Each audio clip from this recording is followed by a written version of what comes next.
con un cambio.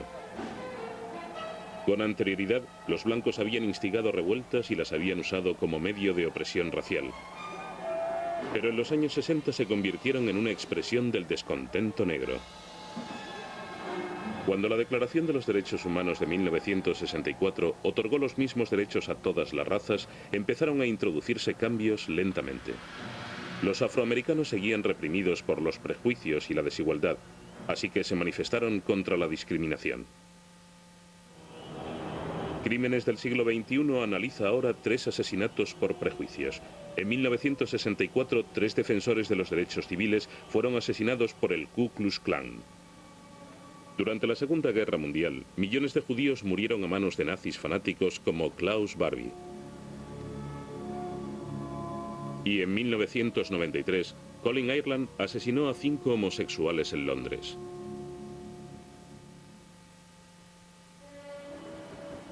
Los estados del sureste de Estados Unidos han visto muchos cambios desde 1964, cuando eran el centro de una gran agitación social. El 3 de julio, el presidente Lyndon Johnson firmó una declaración de derechos humanos, concediendo a todos los ciudadanos estadounidenses los mismos derechos. Su intención era ilegalizar cualquier forma de segregación, como en restaurantes, colegios, universidades y transportes públicos.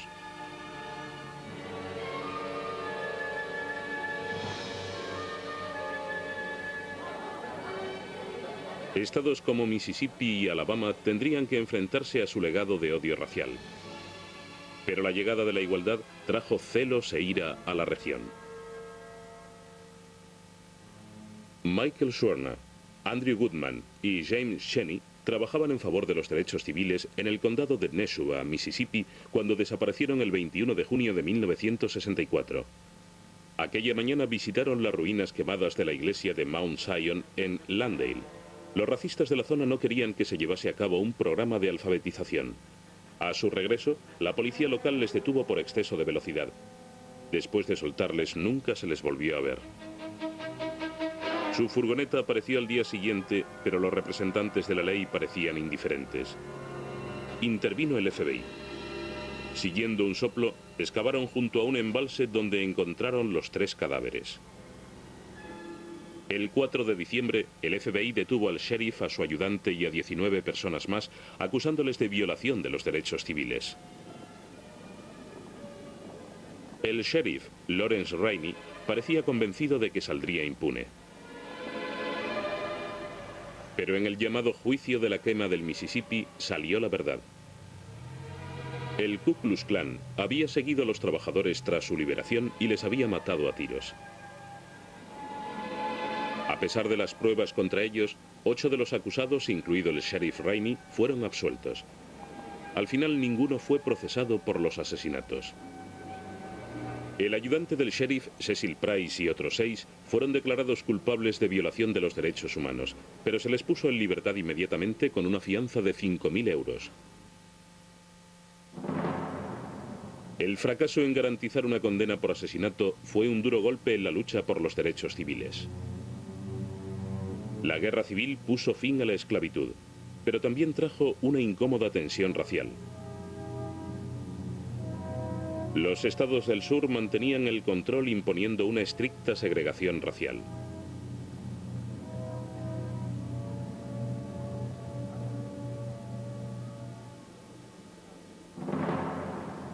El nacimiento del Ku Klux Klan fue un nefasto derivado de las políticas elitistas.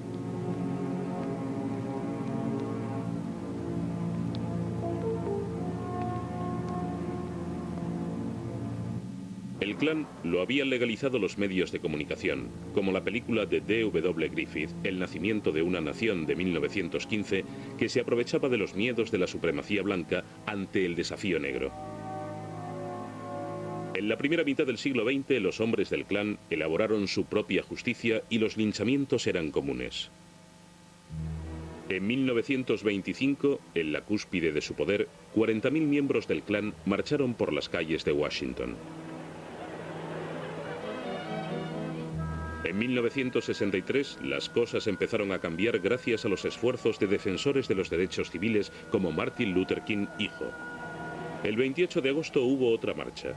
Esta vez, 250.000 personas se manifestaron por la igualdad y la libertad. I have a dream that one day on the red hills of Georgia, sons of former slaves and the sons of former slave owners will be able to sit down together at the table of brotherhood. I have a dream. En octubre de 1962, James Meredith fue el primer estudiante negro que se matriculó en la Universidad de Mississippi. 2 personas murieron y 200 fueron detenidas cuando empezó a asistir. 3 años después, resultó herido de bala durante una marcha por los derechos civiles desde Memphis hasta Jackson, Mississippi. A pesar de las tensiones, el sueño de Martin Luther King de igualdad estaba más cerca de hacerse real. Aunque el Ku Klux Klan siguió actuando en las décadas sucesivas, nunca recuperó su poder inicial. El Ku Klux Klan fracasó en su objetivo de legalizar el odio y los prejuicios. Las matanzas de Mississippi fueron una parte trágica del viaje hacia la armonía racial. Ese viaje continúa hasta hoy.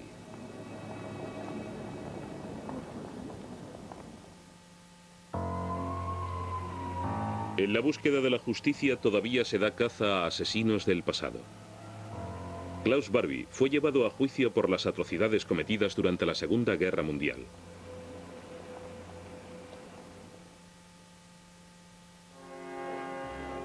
Ocho meses después del inicio de la Segunda Guerra Mundial, Alemania invadió Francia. El ataque puso al ejército francés de rodillas en solo 6 semanas y en junio de 1940 las tropas alemanas marcharon sobre París. Para agravar la humillación francesa se firmó el armisticio en el mismo vagón de tren utilizado en la huida alemana al final de la Primera Guerra Mundial. Francia quedó dividida en 2 zonas. La norte, ocupada por Alemania, y la llamada Zona Libre, al sur, y controlada por el general Pétain y su gobierno de marionetas en Vichy.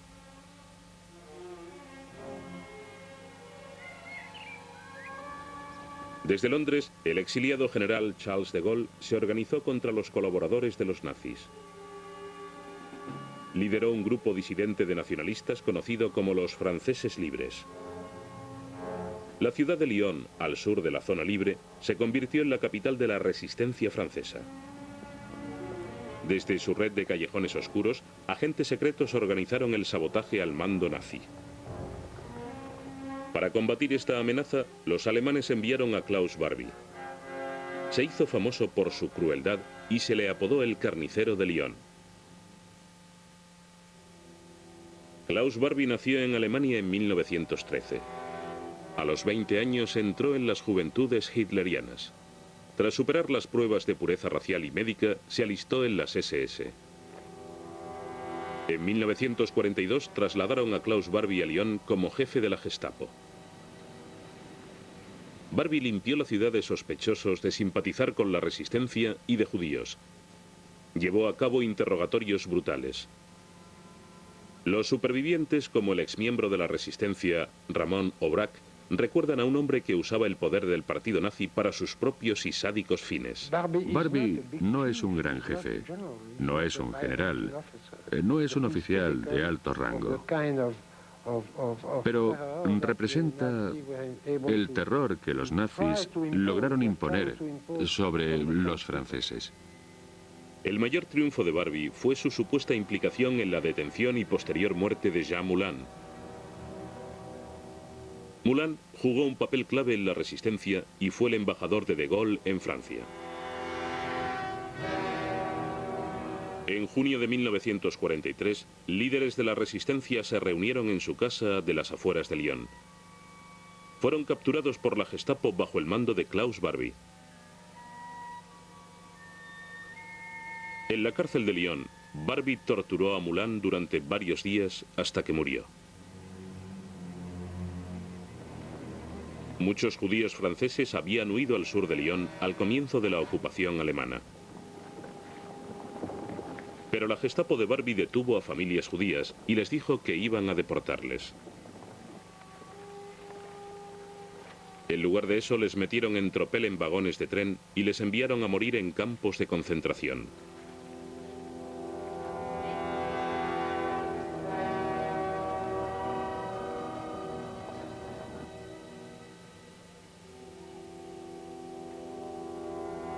A Klaus Barbie le habían elegido especialmente para el trabajo. Sus superiores sabían que seguiría sus órdenes al pie de la letra y enviaría a miles de civiles inocentes a la cámara de gas.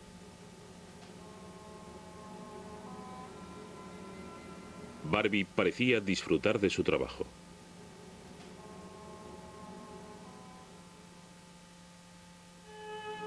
En abril de 1944 siguieron más pruebas de su inhumanidad.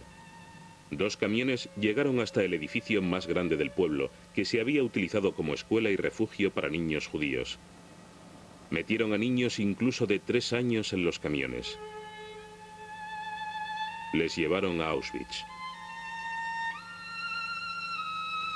Las pruebas de la implicación de Barbie eran claras.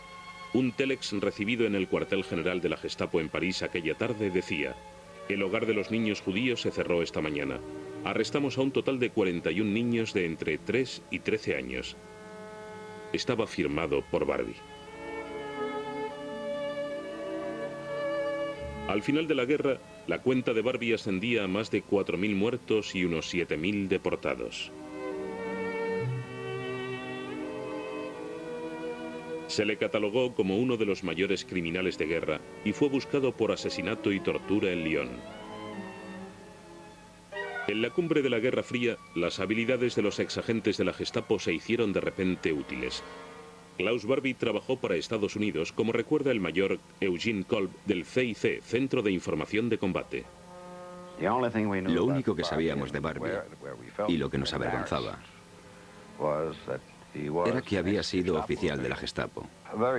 Era astuto, muy inteligente, muy competente, un profesional que sabía sacar información en entrevistas, interrogatorios, etc. Cuando los franceses supieron que Barbie trabajaba para Estados Unidos, solicitaron su extradición. Pero lo que sabía Barbie le hacía vulnerable a los infiltrados comunistas en Francia. Estados Unidos les ofreció a él y a su familia un medio de escapar de Europa hacia Sudamérica.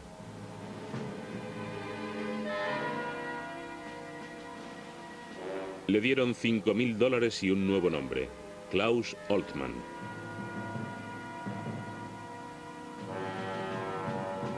Se instaló en La Paz, Bolivia, un país con una volátil historia política. Allí, Barbie se convirtió en un rico hombre de negocios, utilizando su experiencia de tiempos de guerra para asesorar a los sucesivos regímenes militares de la región. En los años 60, el trabajo de perseguir a criminales de guerra se había centrado en asesinos nazis, como hicieron Beata Krasfeld y su marido Serge. Los Krasfeld demostraron que Klaus Oltmann era Klaus Barbie, utilizando esta entrevista emitida por la televisión francesa.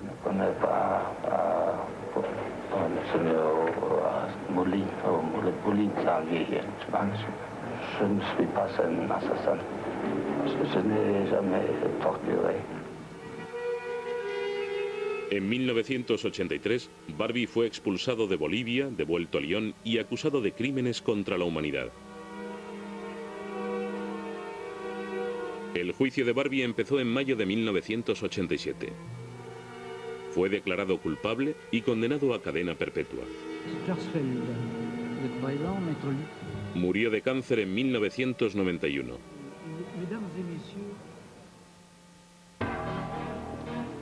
En 1993, un hombre inició en Londres una campaña personal contra los homosexuales. Escogía objetivos que pensaban no despertarían mucha compasión.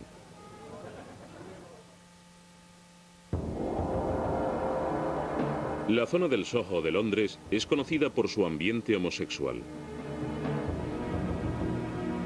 Las tiendas y locales de pornografía están sustituyendo a bares y cafés.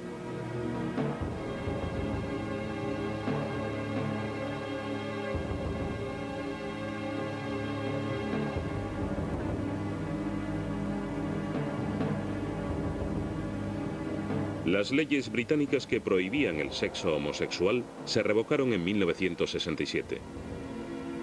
En 1994, la edad en que se permitía la libertad sexual pasó de 21 a 18 años. En 1993, Colin Ireland, de 39 años, seleccionó víctimas homosexuales para asesinarlas. Haciéndose pasar por gay, daba a sus presas una falsa sensación de seguridad. En marzo de 1993, Ireland visitó el bar Colherne, al oeste de Londres. Aquella noche salió de allí con un hombre que acababa de conocer. Peter Walker era cliente habitual de Colherne. En su propio piso, Ireland le ató, le golpeó y le asfixió. 2 días después, Ireland llamó a un periódico de Londres y habló con el periodista Brandon Malinsky. Dijo que había matado a aquel hombre, lo había atado y después había limpiado el piso. Dijo que el hombre era homosexual y le gustaban las perversiones sexuales. Nos preguntó si nos interesaba. Un par de meses más tarde, Ireland escogió a su siguiente víctima. Poco después encontraron a Christopher Dunn atado, amordazado y estrangulado. La policía no relacionó los dos crímenes porque pensaron que ambas muertes eran accidentes que tuvieron lugar durante prácticas sadomasoquistas. En junio, la policía encontró el cadáver de Perry Bradley. De nuevo, la víctima había sido atada y estrangulada. Esta vez, la policía recibió una llamada telefónica. Quien llamaba decía que quería ser un asesino en serie y que para serlo había que matar a 4 personas. La policía convocó una rueda de prensa. They've picked up a casual friend from a bar, a club or a pub anywhere in London where the gay community meet, and they've engrossed in conversation and gone home. I don't believe it's somebody close. I may be wrong. It may be somebody very close to them, but it is somebody who they have met just for the first night. Ese mismo día, Ireland asesinó a Andrew Collier, pero esta vez dejó una huella dactilar en el marco de la ventana. El 15 de junio, Ireland mató a Emmanuel Spiteri.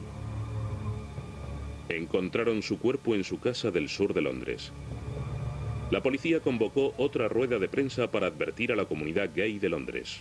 If they are socializing in the way that they are, can they be very careful who they are spoken to, who they deal with, and if they are propositioned, if they are with stranger, to tell a friend exactly where they're going. En el Soho, los homosexuales estaban preocupados por lo acontecido. Creo que es aterrador y la comunidad gay tiene que permanecer unida y ofrecerse tanto apoyo como sea posible. Creo que lo mejor es salir en grupo, ir acompañado y eso. A mí siempre me ha dado miedo salir solo, así que siempre voy en grupo. Finalmente la policía dio un gran paso.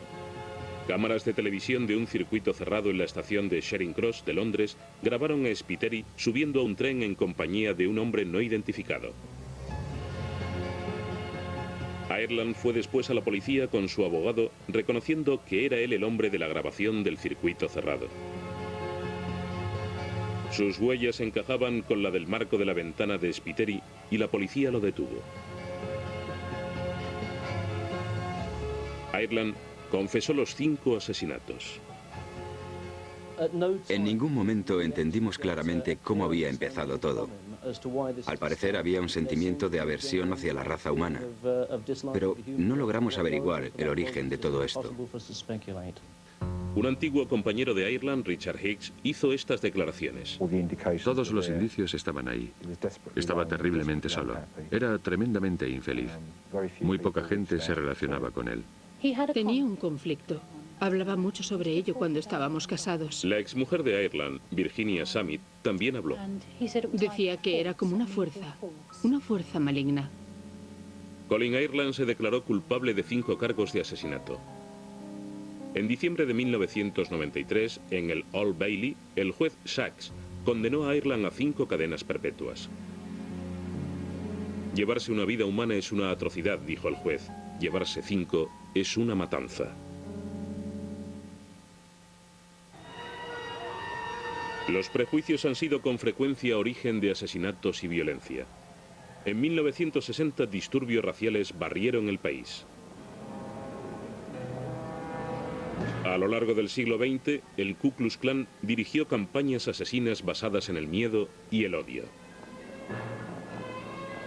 Durante la Segunda Guerra Mundial, Klaus Barbie masacró a hombres, mujeres y niños inocentes solo porque eran judíos. Y en los años 90, Colin Ireland asesinó a homosexuales para hacerse famoso como asesino en serie.